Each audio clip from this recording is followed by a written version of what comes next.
Sebuah musim kemarau panjang mengeringkan Danau Galilea, tapi dari dasar lumpurnya muncul sesuatu yang mengguncang dunia. Sebuah perahu kuno yang diduga berasal dari zaman Yesus. Apa yang awalnya tampak seperti kayu tua lapuk ternyata membawa rahasia yang menghubungkan sejarah, iman, dan keajaiban. Dari sinilah segalanya dimulai. Cahaya misterius di malam hari, suara dari dalam air, hingga fenomena luar biasa yang membuat ilmuwan dan rohaniawan bertekuk lutut. Inilah kisah tentang perahu Yesus. Penemuan yang menghidupkan kembali iman yang telah lama tertidur, dan membuktikan bahwa laut pun dapat berbicara, bila dunia siap mendengarkan. Musim kemarau panjang melanda wilayah Galilea, membuat Danau Galilea, atau yang juga dikenal sebagai Laut Tiberias, perlahan kehilangan permukaannya yang tenang. Air yang biasanya berkilau di bawah matahari kini menyusut, memperlihatkan dasar lumpur yang selama ribuan tahun tersembunyi. Suatu pagi, dua nelayan lokal yang sedang mencari ikan di tepian danau melihat sesuatu yang tak biasa di antara lumpur hitam yang baru mengering. Awalnya mereka mengira itu batang pohon yang hanyut dan tertimbun selama berabad-abad. Tapi saat mereka membersihkan sebagian lumpur yang menempel, bentuknya mulai tampak menyerupai badan perahu, tua, hitam, dan membusuk. Kayu itu rapuh, namun masih utuh membentuk lengkungan seperti lambung kapal kuno.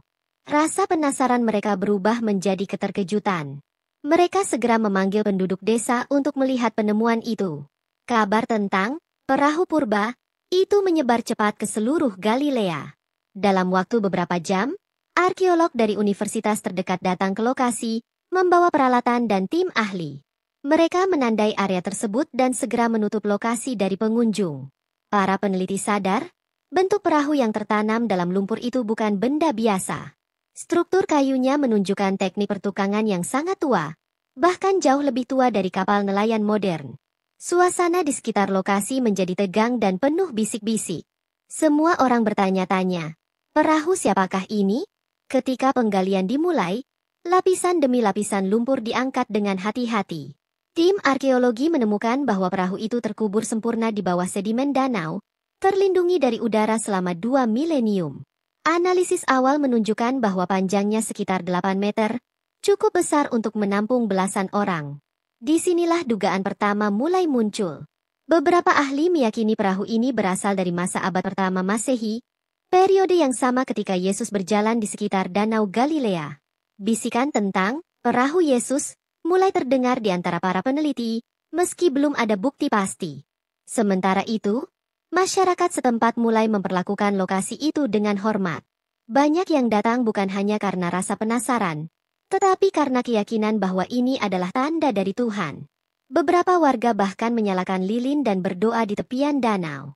Para tetua desa mengingat kisah dalam Injil tentang Yesus yang menenangkan badai di laut ini, tentang mukjizat roti dan ikan, dan tentang bagaimana murid-muridnya sering berlayar di perahu di perairan ini. Kini, seolah masa lalu itu bangkit dari dasar air, muncul di hadapan mata manusia modern. Namun di tengah suasana penuh takjub itu, sebagian ilmuwan tetap skeptis.